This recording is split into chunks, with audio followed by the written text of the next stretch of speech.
E iai nei ana o valu sia a o le fau. I lau tō whatupu, ma le whau tanga poto.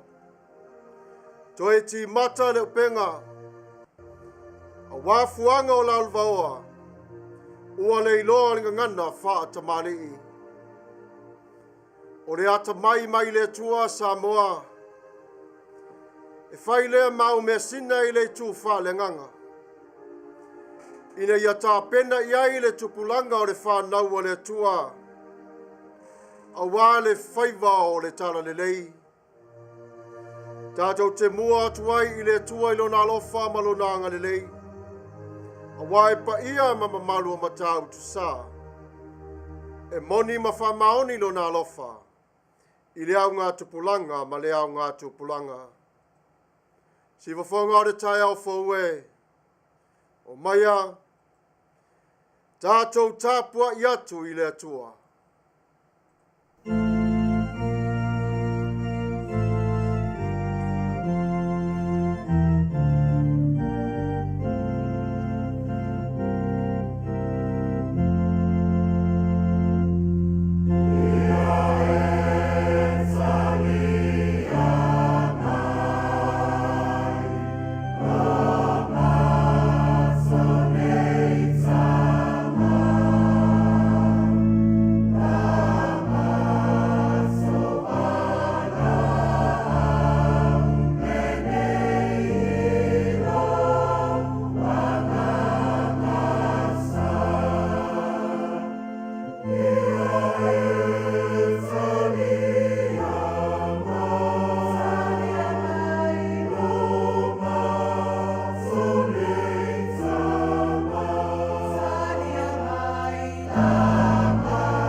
Leli ie, oi e no foi lo fale tafai.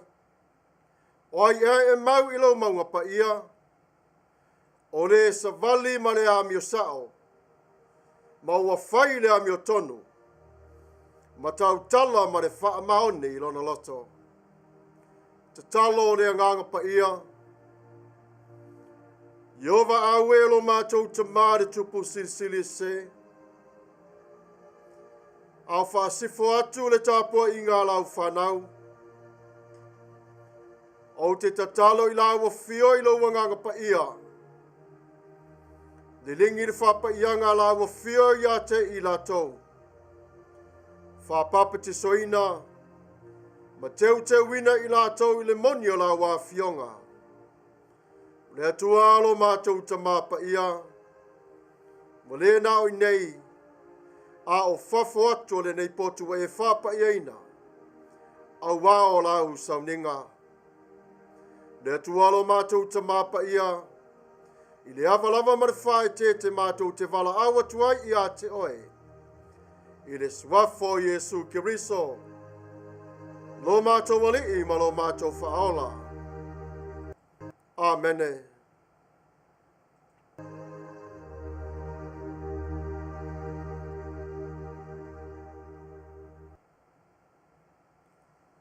Tatou vivi atu i le atua i le pese ua Sauniga.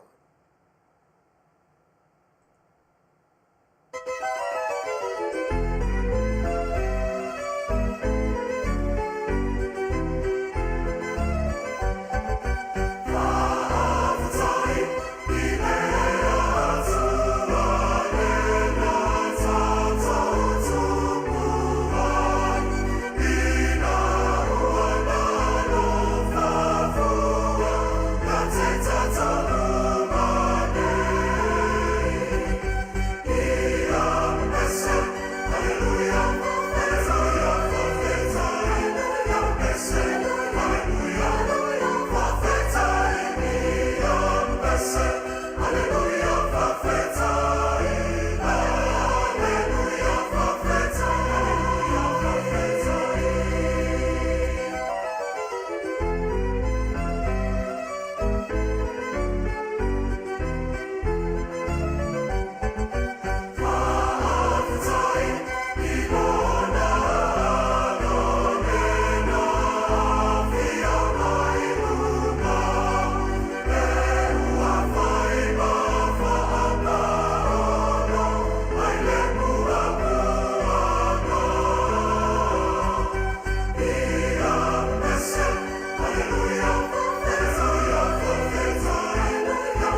tuanga fa apostolo. Ngangana fa Samoa, mangangana fa Peritania. Ua o fa tua ile tua le tama. Ole yona le malosi umalava. Ole na faia le langi male na rangi. O fa tua fo ia Yesu Keriso olo nalo e to tasi olo tato wali. Ole na fa na wele nganga Paia. Na fa na Maia Maria Tapua'i. Ole na pua ngatia ile pule a Pontio Pilato. Sa fa Samuelu, Samuelu, Satanumia. No ifo seoli. Ole astolu na toi tu Maia na ye oti. Na Faamasino ile langi. Olo nofo ye ile tu tau ole tua tama. Ole eona le malosi umalava. Ole atoia fio mai o ia Faamasino ie ola atoa mai oti. O fatua ile nganga Paia. O fatua ile kalesia Paia e a Faiai uma. Ile male mafutanga le au Paia. Male Faamanatuga sala. Male toiola mai o le tino o Tagata. Ile male ola e Tuavao. Amene. United Church of Christ, statement of faith in the form of a doxology. We believe in you, O God, eternal Spirit, God of our Savior, Jesus Christ and our God. And to your deeds we testify. You called the world into being, create persons in your own image, and set before each one the ways of life and death. You seek in holy love to save all people from aimlessness and sin. You judge people and nations by your righteousness, declare through prophets and apostles. In Jesus Christ, the man of Nazareth, our crucified and risen Savior, you have come to us and share our common lot, conquering sins and death and reconciling the world of yourself. You bestowed upon us your Holy Spirit, creating and renewing the Church of Jesus Christ, binding in covenant faithful people of all ages, tongues, and races. You call us into your church to accept the cost and joy of discipleship, to be your servants in the service of others, to proclaim the gospel to all the world and resist the powers of evil, to share in Christ's baptism and eat at his table, to join him in his passion and victory. You promise to all who trust you forgiveness of sins and fullness of grace, courage in the struggles for justice and peace, your presence in trials and rejoicing, and eternal life in your realm, which has no end. Blessing and honor, glory and power be unto you. Amen. Tatou te talo. Le tuaelo mātou tama. E Paia mamamanu ala ufio. Faafitai lo mātou tama I le tai o fou. Wae Faamanatuga nei le Saolotonga mātou te vivi ma Tapua'i Tapua'i a te oe. O la ua fia le mana ma le malosi malava. Mātou te whawhitai I le malosi wa e fō I mai a te I mātou. O mawhaia I mātou o na whātino ino le alofa. O le anga le lei, le anga malu, loto maulalo, ma le wha mangalo. Mātou te uia umone yala le li ie. Ono o lou fina ngalo. O avea lea maula ia te I mātou o se whaasoa I mamalu ma Paia. Le tuae lo mātou tamalo whai. Whawhitai tele lo walofa maruwanga le lei. Wala fai mai Samoa malau e kalesia. I whanunga le leia la ufio. Whawhitai tele lava ilo walo whatunoa. Whawhitai ilo wanga le lei. Malo le fua o le lofa. O wao le whatu lea e te toi te tonu ia te oe. Le nei ua mātou o no lai. E afua mai a Yesu Keriso. Vi ia la ua fiolo mātou tamapa ia. O wale la ua ele. Wa e whaungaina mātou te nanofo ma ai ai. Mātou te taa oto matari swa i le tualo mātou tama. Wale nei whainga malanga i ngā wao le ala. Ai mātou te langona lava le mālu o lau whitalainga. I rea aiwa e Sauniga mo i mātou te mālo lo le rei ai.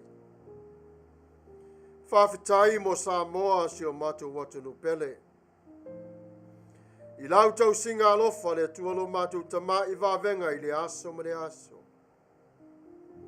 E oi na whitai ai ma whamai ma puapua ma whaingta. Aolo whaatasi pe lava la wafio. Ona e tele tu ua i la tau e au noa ma oe le li ie.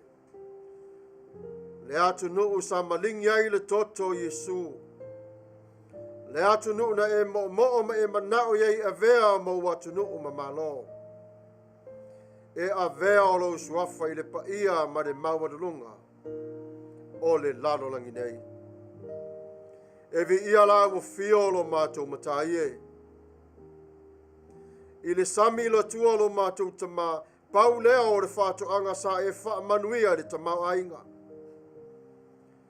Lele wana nofo sa moa ma so tuli ma pipi i tau au. Wa maa ona ma lau le i a mai o le sami. E vi ia la wa fio lo mātou tama pa ia. Le o ke sene wa mātou o na Mavaega. Ai whasiri siri ai la wa fio, le Mavaega la wa fio te tonu ia te imato. E oina ave sea mai a te imato ona o le angsala. Ai mātou te whawhitai i la wa fio. E tele ave sea lo wanga le lei ma lo wanga lo whailiola. Fo linga o le tangata i a te oe. Mātou te tatalo i le whatua tua i la wa fio.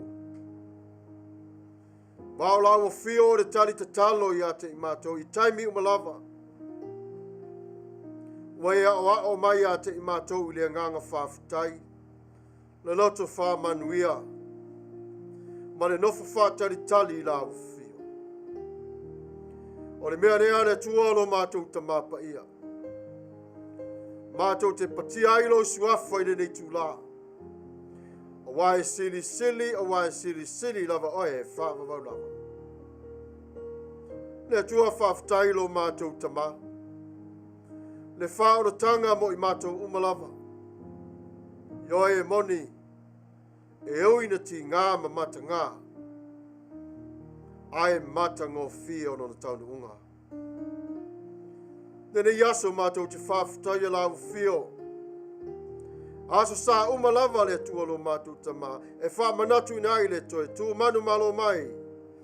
O Yesu Keriso mai le oti ma le tunga mau. E pei o le nganga le nao le ni yaso. Ona ua Mafuta mai la ua fio i le ni potu. Mātou te vivi i ma whawhitai atua i la ua fio. Whawhitai i lo wanga alofa ma lo wanga le lei. Leiti o fo ia e whatua Tapua'i o le tangata i lo nola. O wā o la ua fio i ana le pule.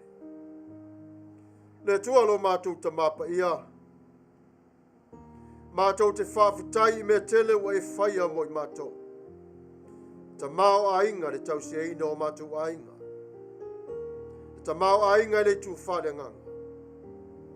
Le tualo mātou tamapa ia. Ao whea ngai si fufonga o le tai au fau ma Samoa ma le larulangi. I le whaiva o le tala le lei a walau whaalinga. E mana o mia pe lava la o fio. A vea oe ma whaatonu ma tāri tā. A vea o e mafoe e tau nuu le Manuia. Sili le mawalunga o le tautai. Ai mua le vi inga o la awafio. Le tualo mātou tamapa ia. Tatou sava vali pe lava ma oe le nei tuasu. E whaafitai le ia e wholawhalaina ia te mātou. E te whaatasi pe lava mai mātou. Se ia o mai le ngā taanga o le nei lalo langi. Mātou te whāto ese le li ie. Ua sala le tū. Sala le savali. Sala le tautala. Sala le nofo. Wha le tonu fo ilo mātou whengainga ma oe. Vai le whātua tua. Ngalo lau mana. Ngalo le malos. Vaenga o manei ta mā. Ua sasi ai le tangata sa e whaoleina. Mātou te wala au atuai I la awafio. O puapua nā ngem whaingatā le tualo mātou tama. E pangātia e pēr I mātou nei puapua ngā. Ai mātou te tari tonu. Olo e whaatasi mai pēr lava ia te mātou. I le wha mangalonga o le whaaratapa. Le tualo mātou matai e. E moni lava I le areto e ona. Ma le waina e ona I le laro langi pongi sā. Ai wasili ia te I mātou le areto. Ma le waina pa ia o lo walo li pele o Yesu Kiriso. Lea mātou te whapea tuai lo mātou tamā. A whio mai. Whamangalo ia te I mātou taito tasi. O mea o malawa I te tonu o mātou loto lo e si la fia. O lo au nangia tuai lau whanau le nei tūla. Tawhi mala. Ai whao du whale le Manuia o lau fio. Mātou te MANATU le nei aso lo mātou tamāpa ia. Opo le whengainga malau fio. Whitalai Yesu o le sotanga ia te oe e afu atu ia te i le ola. Le ala, ma le upumoni. Le ne yaso lo mātou tamāpa ia. Ao mātou na puna nau mo mātou loto wa mamomo. Noti ni li ona o le angsala. Faiai I mātou le atuanga mai ia te oe le tualo mātou tamā. Alofangia lo mātou vā malau fio. Le vao I mātou manise uso a tagata. I le toto o Yesu Kiriso. Le tualo mātou tamā o mātou manaonga. Whamai le upe whai te tonu o lo malo. E sili le toa na te pūleo no loto. Nai lo le toa na te a ea o le ono. O ne upu se I whaamatala ai le loto maulalo o le tagata. Le tuni vai atu I la awafio. Sa ili se ngafo o le while mu ia te oe. A wai ulu whale mai le au auna le leia la awafio. Ua mai a ona tā pena Yesu Kiriso. Ia so o lo matou ne iola le li ie. I le pale li o au ngā ruenga I lau whapa ia. Manuia sa moa I lana whainga malo. Le ao le malo o le masiofo. Le awhionga I le tamaitai pare mia. Le awhionga I le sui pare mia ma le masiofo. Pare mene, fono faitu la fono Samoa. Ka peneta, maona mta aves ese. Ia iai le sulu o la fio. O no umalano whanga lo mātou tamāpa ia. Pūlenga matai ma leo leo ngā tau le lea. Sa wao matamaitai. Pui marutia lalvaoa. Au wā Samoa malo fina ngalo mo le lumanai. Ia iai lo alofa ma lo wanga le le atu tuila ma manua. Le ringe la wa fio de tamau ainga. Pei ona wala au I la wa fio yasu malawa de so swani mai I ate ai. Iai la wa fio de kovana ma de masiofo. Le sui kovana ma de masiofo. Le fongar fono le li ie. Le laula wa fono. Ma manu le ka peneta mono ofisa ese. Ia manu I la tau I la wa fio. Le tualo mātou tamāpa ia.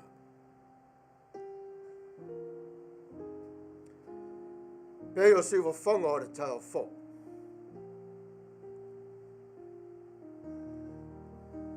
E ui nā whātia o la lātou whainga malanga de nei atu nuku mare laro langi. Ai mātou te tatalo I la wa fio. E lea o so mātou malosi. A o lau finangalo. Mātou te wala au I la ua whio I le malosi mai a te oe. Ina ia mātou o nā alo whaiwa pēr I le sāo le Samuelu wā. Le aloi maa. Ma le whainga malanga alo wainga. Manuia o lato whaiwa esa le tualo mātou ta Paia. Amerika, Samoa, Korea Masaina, New Zealand Australia, Amerika Samoa, Fiti, Matonga, po whea lava o le atu lau. Le tualo mātou ta Paia. Manuia la wa fio no lato whaiwa alo filima, o le tala le lei mai la wa fio. Ia lato maua le malosi mai a te oi. Ia lato maua le tamau a ingo le fia ma le manuia. E foa I mai la wa fio. Manuia whai ngā māloa sa mo tutotasi. Atua I fo I tutuila ma manua ma le larolangi atua. Au iai mātou le Lotu o le whamai le nei FAITAU. Le ie. Mātou te amo le nei whamai ma le whātua I a te oe. Mātou te manu mālo. E peo na mātou manu mālo ai le sa tauro ono o Yesu Kiriso. Le tualo mātou ta Paia. Teu o mātou loto ma nganga tino mālosi ma le ola. Ia e pui I a te I mātou lau whanau. Dene yaso le tualo mātou tama. Mātou te whape atu I la wo fio.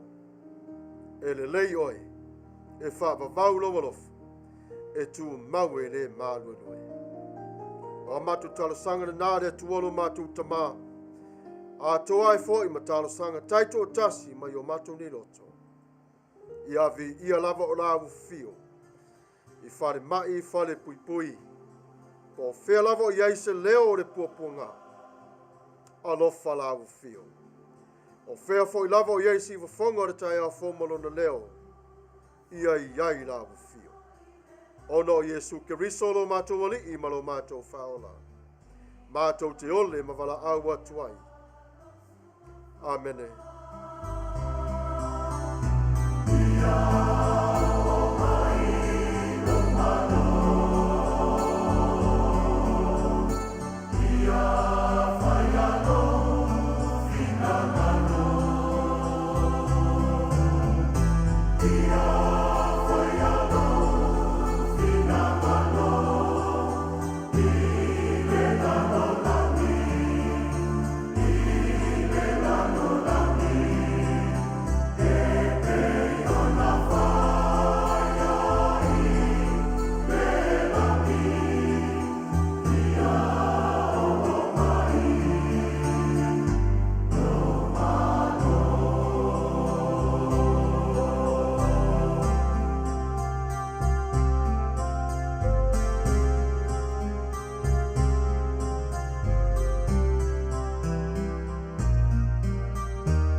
Tatou vivi atu i le atua i le pese ua Sauniga.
Faitauina o Afionga Paia le Atua. Ngangana Fa Peritania, mai ngangana Fa Samoa.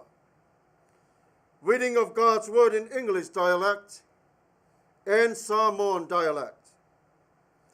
Our Bible reading for today will come to us from the New Revised Standard Version, the book of Judges, chapter 13, verse 2 up to the 20, as we read responsively reading. The book of Judges, chapter 13, verses 2 up to the verse 20. We will be reading responsibly reading. Let us hear the word of God. There was a certain man of Sora, of the tribe of the Knights, whose name was Manoah. His wife was barren, having borne no children. And the angel of the Lord appeared to the woman and said to her, Although you are barren, having borne no children, you shall conceive and bear a son. Now be careful not to drink wine or strong drink, or to eat anything unclean. For you shall conceive and bear a son. No razor is to come on his head, for the boy shall be natural to God from birth. It is he who shall be king to deliver Israel from the hand of the Philistines. Then the woman came and told her husband, A man of God came to me, and his appearance was like that of an angel of God, most awe-inspiring. I did not ask him where he came from, and he did not tell me his name. But he said to me, You shall conceive and bear a son, so drink no wine or strong drink, and eat nothing unclean, for the boy shall be a Nazarite to God from birth to the day of his death. Then Manoah entered the Lord and said, O Lord, I pray, let the man of God whom you send come to us again, and teach us what we are to do concerning the boy who will be born. God listened to Manoah, and the angel of God came again to the woman as she sat in the field, but her husband Manoah was not with her. So the woman ran quickly and told her husband, The man who came to me the other day has appeared to me. Manoah got up and followed his wife, and came to the man and said to him, Are you the man who spoke to this woman? And he said, I am. Then Manoah said, Now when your words came true, what is to be the boy's rule of life? What is he to do? The angel of the Lord said to Manoah, Let the woman give heed to all that I said to her. She may not eat of anything that comes from the vine. She is not to drink wine or strong drink, or eat any unclean thing. She is to observe everything that I commanded her. Manoah said to the angel of the Lord, Allow us to detain you, and prepare a kid for you. The angel of the Lord said to Manoah, If you detain me, I will not eat your food. But if you want to prepare a burnt offering, then offer it to the Lord. For Manoah did not know that he was the angel of God. Then Manoah said to the angel of the Lord, What is your name, so that we may honor you when your words come true? But the angel of the Lord said to him, Why do you ask my name? It is too wonderful. So Manoah took the kid with the grain offering and offered it on the rock to the Lord, to him who works wonders. And together in the verse 20, when the flame went up towards heaven from the altar, the angel of the Lord ascended in the flame of the altar, while Manoah and his wife looked on, and they fell on their faces to the ground. Faitau wa fionga Paia le tua ringa ngana Samoa. Mai ni whenga inga Tuai le TUSI a Faamasino no tau Paasifo maratolu. O le ao tātou na FAITAU whiawa wa iai a Atamai le whaiupu lua. Se ia whapau mai le whaiupu lua se fulu. Faamasino no matau Paasifo maratolu. O le ao tātou na FAITAU whiawa wa iai le whaiupu lua. Se ia whapau mai le whaiupu e loa se fulu. O le tasi tangata o soraa, i le tu a ingo tanu. O mā noa lo nei ngoa, sa pāla nā wā, wa le whā nau lava. Ua whaali mai le angelu le ali i le whawhine, ua whai mai a te ia, whauta mai, o oe e pā, e te lei whanau, o le a e tō, ma e whanau se tamatane. O le nei, ia e whae tete. Nei e inu waina po o se ava. Awa fo ia te ai se mea leanga. Awa whauta, o le a tō oe, e te whanau fo se tamatane, e le o se trafi lo ulu. Awa e whaia le tama ma na sewi i le atua, e a fua mai ai ina whanau. O ia fo i a fua mai o na whaola ia isa wa elu, ai lima o Filistia. O nāru watu leo le whawhine, wa tau watu ai ilan tane. O loo whapea, nāru wae i a te au le tangata o le atua. O lona tino mai, o pei o le tino o se a ngenu o le atua, e matua matau tia lava. O te le whesiri i a te ia pe mai whea o ia, na ia le tau mai fo i a te au lona ingoa. Na ia whai mai a te au, whauta, o le a tō oe, e te whanau fo i le tamatane, o le nei, aua e te inu waina po se awa, aua fo i e te ai se mea leanga. Aua e whaia le tama mana sewi i le atua, e a fua mai ina whanau, e o i le oso e olona oti. O na whātonga atu leo manoa i le alii, ua whapea. O te ai oi le li e, o le tangata o le atua na e au ina mai, se i toi ma liu mai o ia i a te i maua. Ma whaari mai se mea ma te whaia i le tama, o le a whanau mai. O whafofonga mai le atua i le upua manoa, o toi alu atu le a ngelu a le atua i le whawhine, a o nofo o ia i le whanua, a o manoa lana tane sa le iai Maia. O na whātaa lise leo o le whawhine, o na mamoe, ma tau watu i lana tane, ma na whai atu i a te ia, whauta, wa whaari mai a te au le tangata nā anuane, i a te au i le tasi aso. O na tūla i lea o manoa, ma muli muli atu i lana ava, o atu i tangata, o na whai atu lea o ia i a te ia, o oe ea i tangata na o lua tau tala ma le whawhine, ua whai mai o ia, o a ulawa lea. Ua whai atu manoa, o le nei, ia tau nu wau whetalainga. Se a se mea te tau wai i le tama, ma se mea e whaia i a te ia.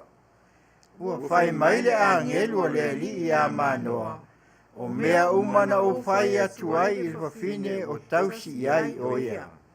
O mea uma e tupu i le vine. Aua na te ai ai. O le waina mare ava. Aua na te inu ai. O mea le anga uma.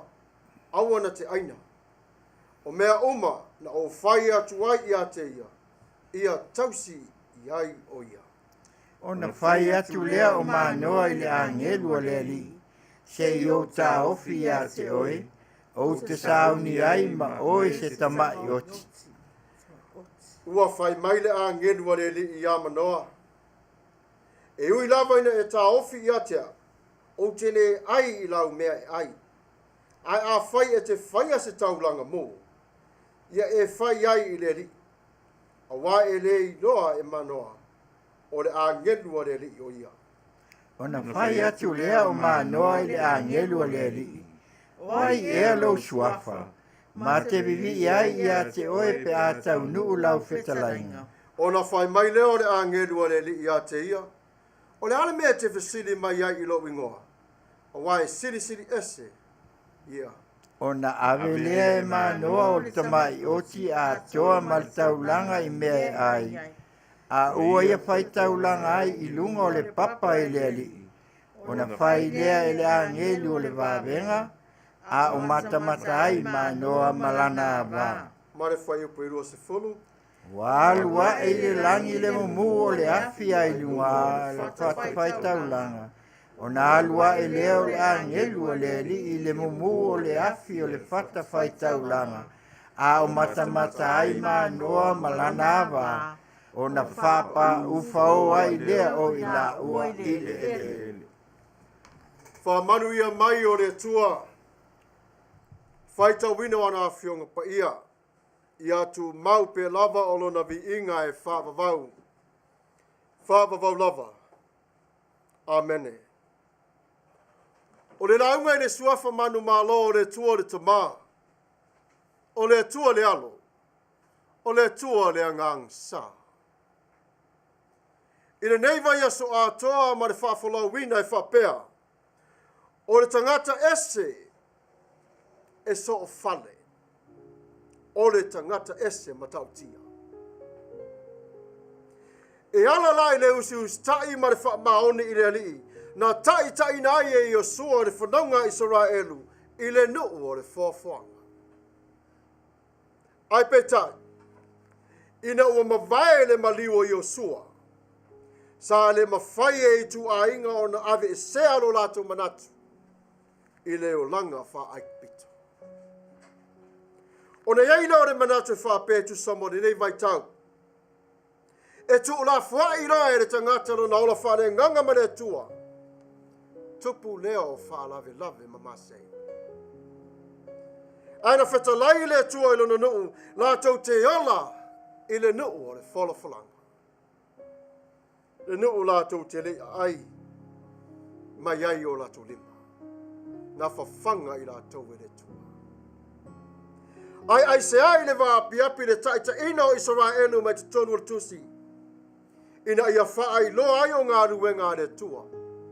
E Faamasino, moni, male a mio e tonu.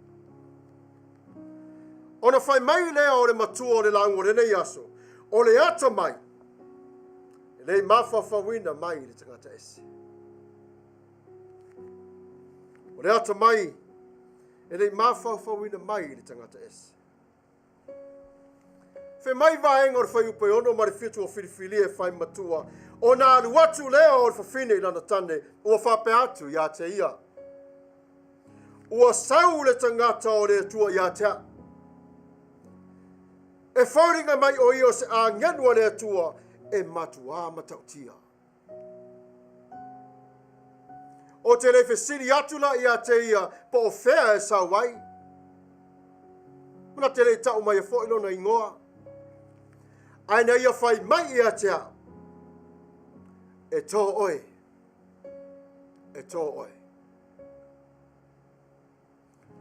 Ua tātou ola mai i se lalo langi. Ua ina i tātou ia tātou ona. Nofo maanga whangafa. Tātou na nofo marwha e te ona o tangata umai le te tusa umalava mo i tātou. Tātou te ola whātasifo i te tonu o le lalo langi. I se o langa e pui a lava i le tangata o lana ai ata tau. Ne i a whaina. Pei o le nganga le naolo ta tai ei i tātou e le tusi o Faamasino o le ni aso. E ese le tāua o le tangata ese nofo yo o tafa. E ese le tāua o le tangata ese e o atu i te tonu o lonu. Le tāua i te tonu o le whāratanga. Yo e moni. Whitaia i tātou mapopo ngā mawhainta. Aina awina mai e le tua o Yesu o le tangata ese. Whesoa so wani i a te oe. A o anga sala i le ni alanga. Au mai e le tua le nganga Paia e whai mawha tonu whalau o la usa fua. Sano nofo filisitia i le TUSI kanana. I le tala whaatai o te tonu o le nei vaenga. O aso fo ia. O iai Samsoni se o atu le aso o tavita.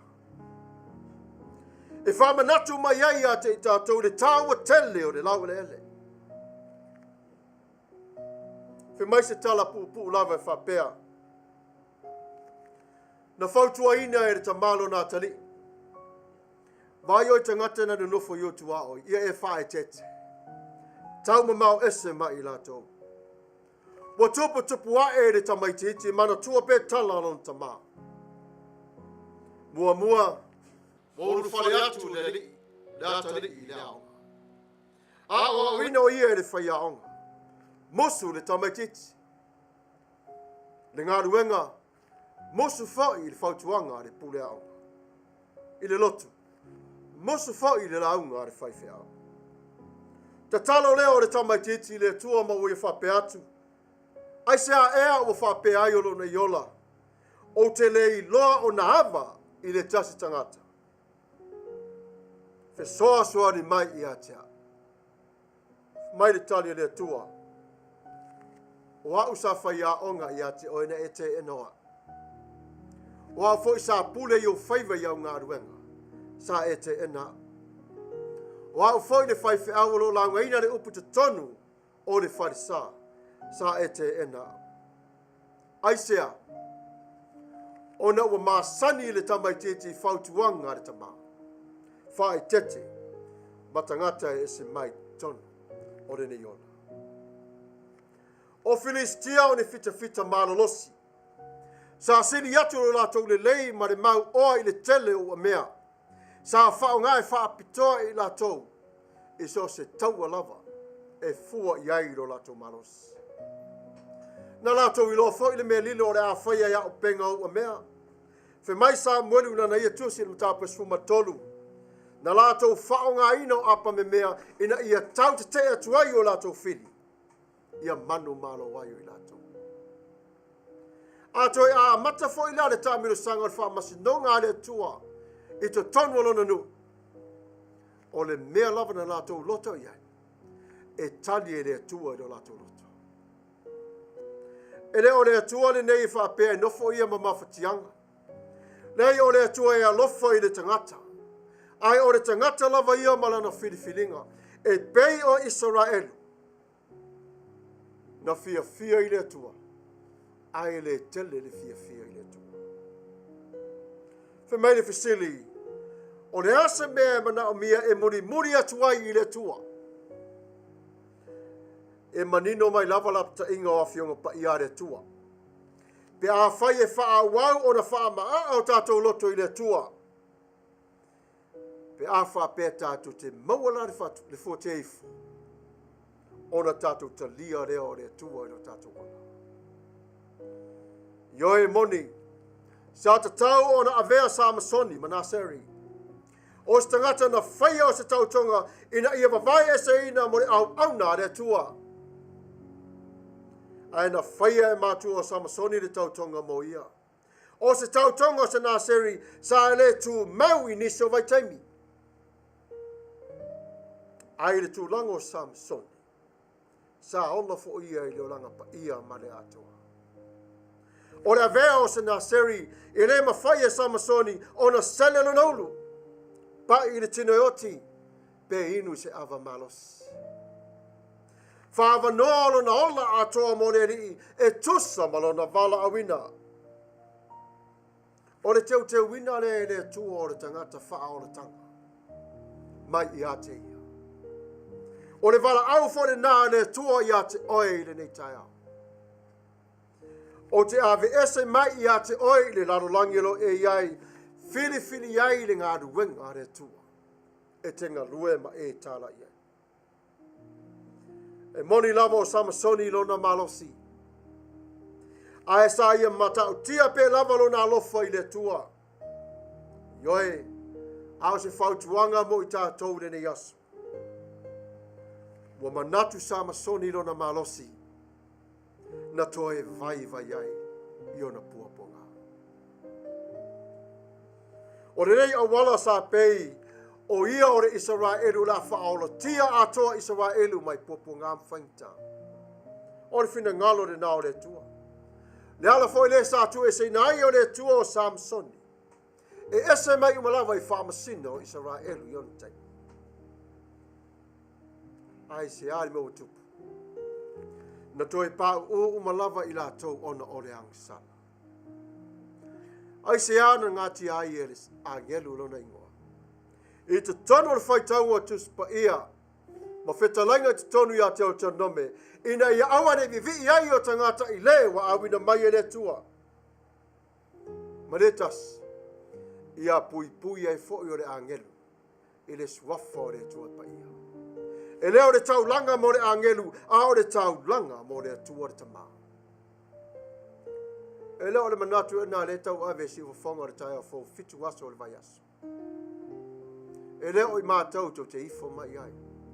Mātou te tali atu ona o le whina ngalo o le tua e tusa ma le valawina. Ai mātou te ava ma le whae te ete I le tua. Ona o ia e ana I mātou ona me whai ngā nuenga. Fesili atu manoa I le angelu. Mo se tari ina ia mala mana mailo na loto. E pei foio I tātou le tangata fesili atu I le tua. Fia mala malama lo taloto. Ai o le mala malama o lo mana o iei le tamao samasoni. Ina ia ato a toa fo ia te ia le tāpe nanga o lo nātari. Ia tuu ina atu I le whiau mara ngā ruenga re tua. E le pei o le tamale sa amatai le lau. Ia e nofo whae tete I tangata e nofo yu au tafu. E le whapena fo I le manatu o le nei e kālesia. Le e kālesia re tua e ta tala atu I soa se vaipa no le laro langi nei. Ona o le tofi. O le vala au le nā le tua. O le whaalinga le nā le tua malona whina ngalo. Ia ta tō I nei le whatu. Ai se I mai I Samoa. Le I o le whatu. Le alofa manaanga le nei. Na whaia nei mea umai le tua maroma natu ma le mauti noa. E moni. E muli muli mai. E pa u samasoni.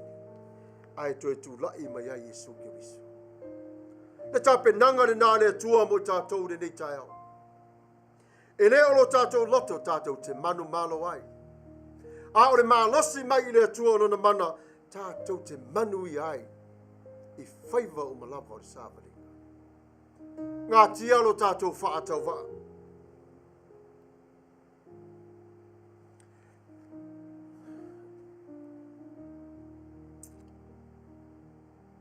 Ngā tia lo tātou whaatau wha. Ta ngā I pēr I le tua malona whinangalu. O lo ia te ia le tali o le manino. O re ngā ruenga o le fotuae. I te tono o le alofa malona ngane nei. Whamai ātou e ei mea na whaamalosi ai e le tua le loto le nei tamā. Whailo ai o ia o le tua o ia na umana mai o le angelu e a awhia le te tonu o le tala tu whaasolo. A whianga o le sio manga ma mea patino I le o langa o le tangata. I rane winga. O le alofa tu noa le nā le tua I ate oi. E teu wai o le tangata. O mea omanto e se mai on o le angsala. Mo tue tu na atu e le tua o Maia o na Faafauina. A vea Samasoni e whai ma whātaita inga. I le lei ma le leanga. Ina ia tātou o na tūtuno lai whātasi le Manuia. Whai mai ia tātou ngāru lue ma no Mafuta. E iai le lei e iai leanga. A o le whiriwhiringa o le o ngā tonu. O lo o iai le tua. Ai se ai te Faiai. E te tau le taua I le tua. O lo o iai le tua ma oe. Si wa whonga o le tai au fau, talo whae. Tafe te toto o te wala. O le atua lo whawai. O ia o lo utua. The stranger next door. Sometimes when we see stranger, we have this question come to our mind. Who is that? We start questioning ourselves, but we don't have the answer to ourselves. We asking ourselves the question instead of asking the person who you are. That's the whole theme of this topic today. What is talking about here, what is sharing with us about life living in the goodness of God. Rebellious will lead to destructions. The woman went to her husband and told him, a man of God came to me. He looked like an angel of God. Very awesome. I didn't ask him where he come from. He didn't tell me his name. But he said to me, you will become pregnant. In this world, there's many tribulations, many confusions. But we continue to live to the best of our ability. God himself is with us. We are taught in so many ways to ignore the fact that your neighbor is not a good person to you, it's not the right fit. But let me tell you something. The angel of God is the topic of this message today.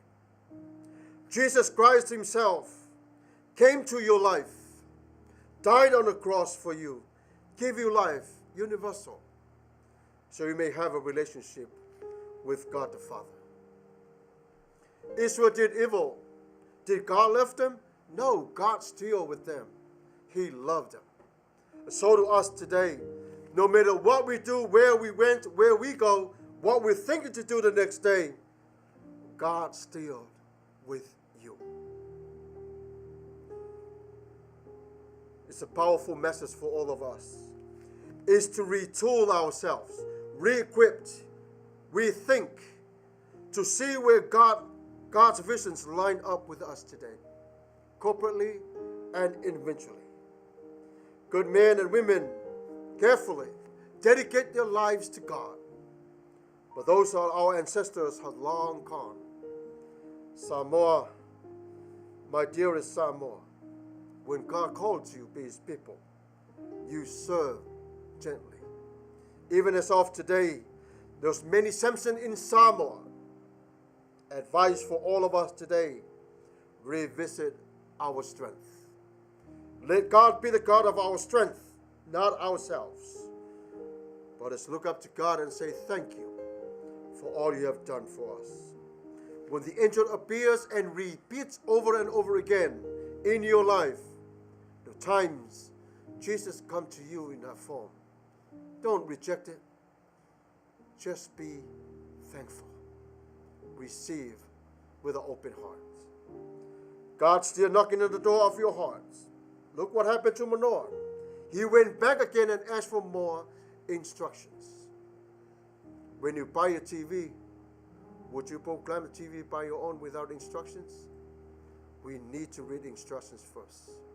Same thing with the Word of God, according to our salvation.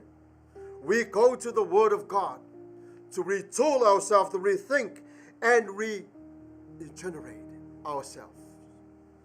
Before we even say, I am of who I am. When you entered his court with thanksgiving, say for Fongo to Tapua'i. That's our message for today. May God be with you. May God continue to shine his face upon you. The Lord is good, is wonderful, and he loves you. May God himself continue to lift you up in everywhere you go. May God himself, the God of peace, sanctify you through and through. May your whole body, soul, and spirit be kept blameless at the coming of our Lord Jesus Christ. The one who calls you, Sivafongo, the Tapua'i, is faithful. And he will do it. In Jesus' name, amen.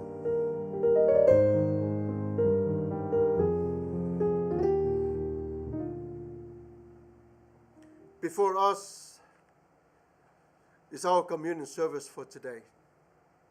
On the behalf of the Sivafongo, the Tapua'i, to all of you that not be able to participate, sharing the meal together of Christ, God understood who you are.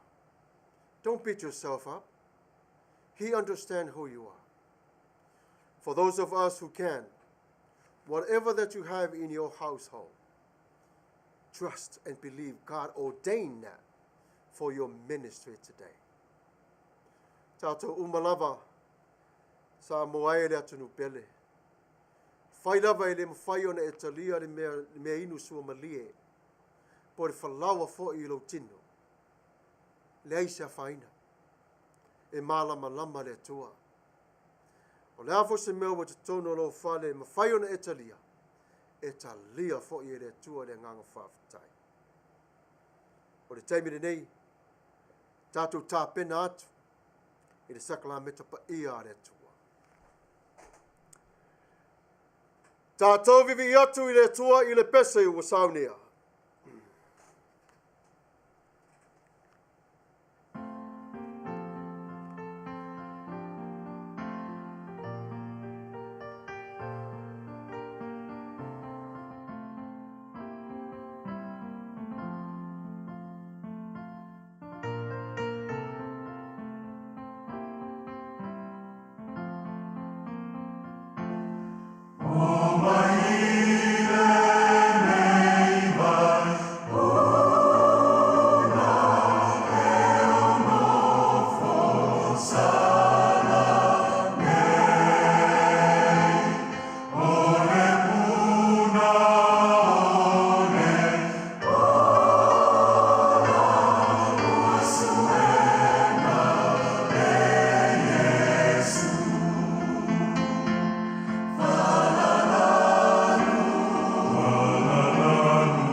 the institution of the Lord's Supper.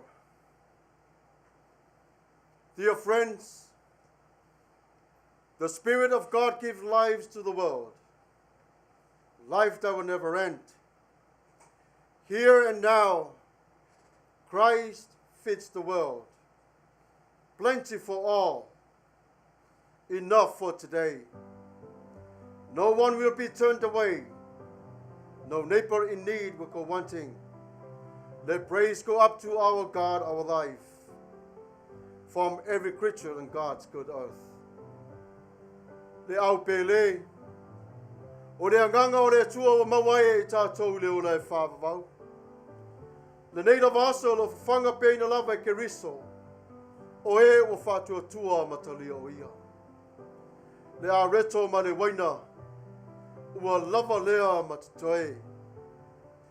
O Maia I le lau o le file mu ma le oli. E talia so se tangata.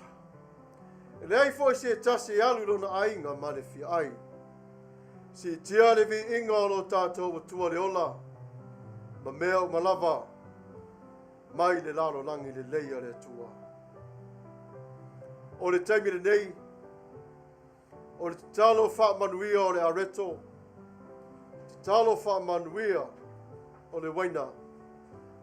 Ua tāpena I ai le tinati a kono o Olitta, Mavaega.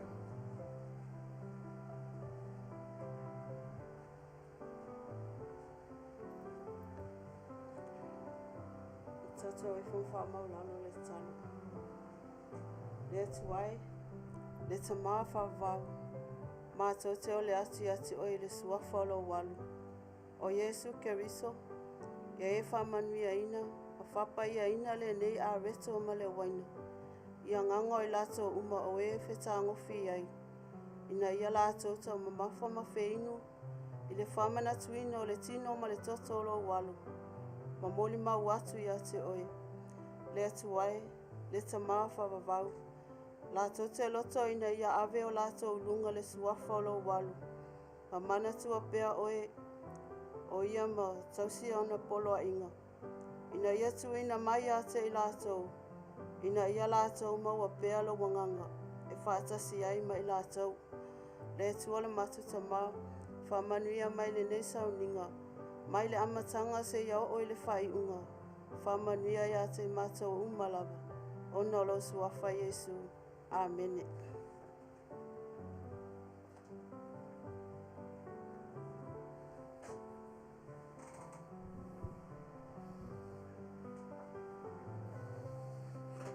For I received from the Lord what I also passed on to you.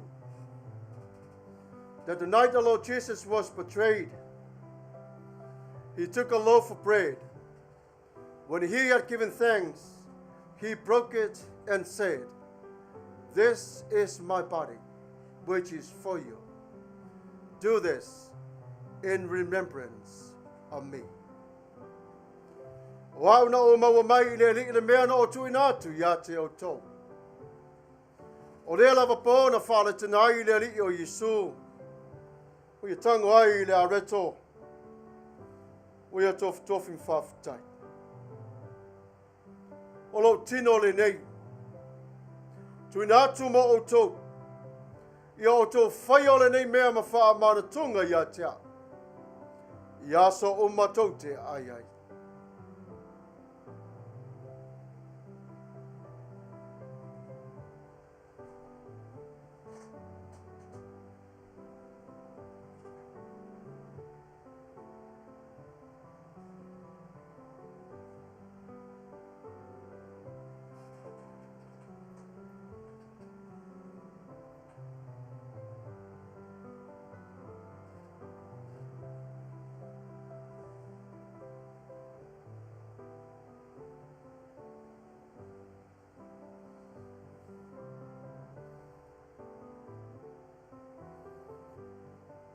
Tapua'i Maia Manuia.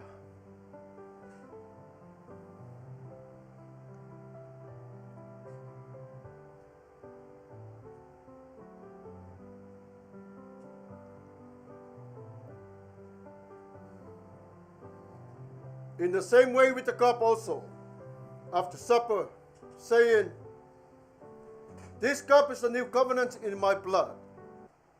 Do this as often as you drink it, in remembrance of me." Wa ia whapea fo i le ipu, ina wa mai au na ai, o le ipu le nei o le whenga inga fau le ilo toto. Ia o tō whaiare ni mea Faamanatuga ia te au. Ia so umatau te whenua ai.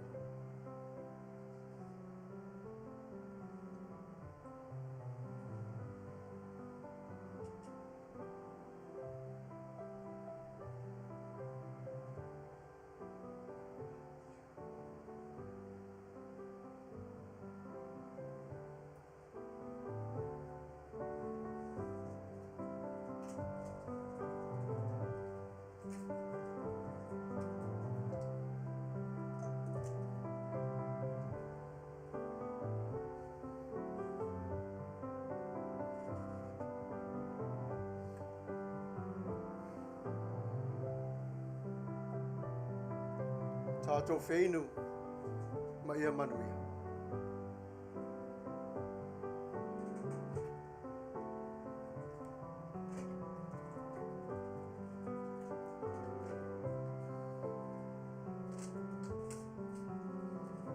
For as often as you eat of this bread and drink of this cup, you proclaim the Lord's death until he comes. Wa o aso umato te ai le nei areto, ma whainu le nei ipu, tō te whairo atuai le maliu o le li, se ia whio mai o ia. Tātou te talo, e ufi ai le Faamanatuga. O tau ma mafa lau whanau, o whainu ma ua mālilie, o le sini AUTU le nā o le whaamoemoe, i le whātuatua i la wa whio lo mātou atuai. O le tangata whātuatua manana Tapua'i i a te oe. E whailoa atuai le talia o Yesu, i o lātou soifua, le atualo mātou tamā Paia. O fiufi i lātou i le mana lilo la wa whio, le mana ma le malosi mai a te oe. Suli o le ngang Paia, ono Yesu Keriso, lo mātou wali i malo mātou whao. Amene.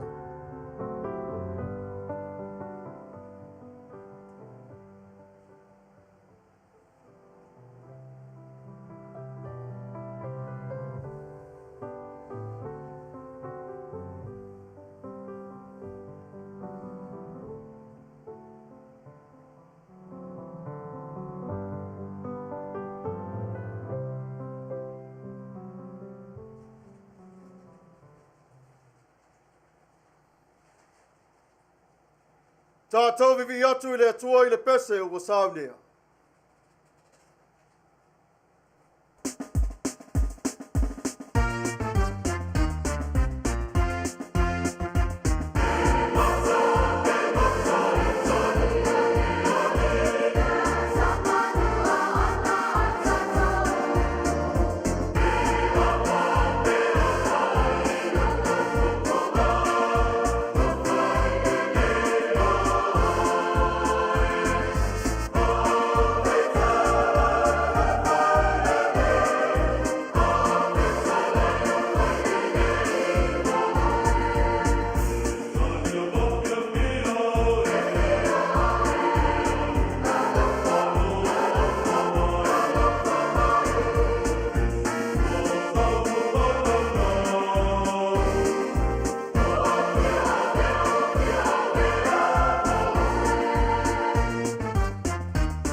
te manatu le nei tula o lea ua motu nei le fuanga pe upu e masani ele atunu.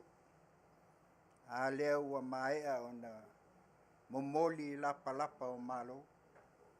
Tal tonu foi la i le nei aso mal wha moe moe. O lea lo wha pea foi e alu lana tala le lei. Tō fua o i whina ngalo ma tangata uma. Ia awale so mal wha moe moe. Ia le ngata foi lea o le Faamanatuina lea. O le maliu o lo Tatou alii ma le whaola. Le waina fou ma le abeto le ola. Lea ua Tatou ai ma whinu ai. Avea le whai ma tanga vai. Avea le whai ma puna vai. E tafe pea i to tonu a fio anga ma lala whanga i e ka le sia. Ia ai maise o Tatou ainga. Ia avea ia lo leo e Faasifo le nei tu la. Mamoli atua i le whaafitai le sunga le whaafengainga. Sunga le Faiai a Fagalilo Samuelu, Alopopo, Tuavao, Matafeo. Upu whala e au, upu whato matau. Ia, wa whai lea matai ala o le so. Faiai lo leo masui o sunga leo a. Sunga ia tuila epa whaafitai sua, male whalitua. Ia e mai se foi o nofo a te akono o le nei e kalesia. Si ufofonga o le tae au fōu, whai lea mo o mātou sao le nei aso. Ia tau ia ina taulu, le whangia le tua, maua se tō whala inga, a o se ai mo nei mātai au, ona o le ngā luenga, le au whai ngā luenga to tofi le tua, o la tō whaatala utu, le whata FAITAU lang, ona o le whina ngā lue momoli o atu, i to tonu i o tātou ainga. Ia le whangia le tua, maua le soifua lana au nei, ia maua foi le langi mama, ia wa lava ia ngā luenga o whianga iai, ia e mai se tō whala inga, a wā le atua ma lo na whingalo, foi le sunga le awa o malwhalitua, e mai se nofo a te akono le nei e ka le sia vai ma le tau atina e o le sifu whonga o le tae au fōu. Vai lea mo mātou leo, e momoli atuai, whamanianga mo le nawa i aso fōu. O ani mala o fōtua i mai, tā pena ina, e le tua whātau ma mauina. A ia maua se o Tatou Manuia se ai mo nei mātai au. Ia wā Samoa lo lātou whaalongolongo mai. Ia mai se fo i Samoa lo tau pea watu i tue whao le nei langolang. La mātou upu, manu tele ina le so ma le nei a fiasi. A ia ola lantala le lei. Soifua ma ia Manuia.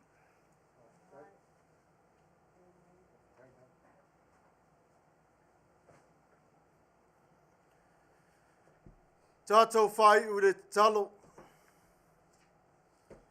Le tualo mātou ta Paia. Whaftai tele lava i lo walofa maro wanga le lei. Whaftai lau wha unga i a te mātou. Le tua o le amene la mātou nei Tapua'i ngari swafo Yesu Kiriso. O lofa ave i mātou i o mātou ainga i le file mo. Le se foi lau e ka le sia, o le ata apim sa lau solo e whai malanga mamau. Ia iai lau fio. Si wafonga le tai au fau manana ngā luenga. I ona whaiva matiute. Wha malu maru mai oe le tualo mātou ta Paia. Nei se ia o atu le whaavavau. Whaavavau lava. Amene.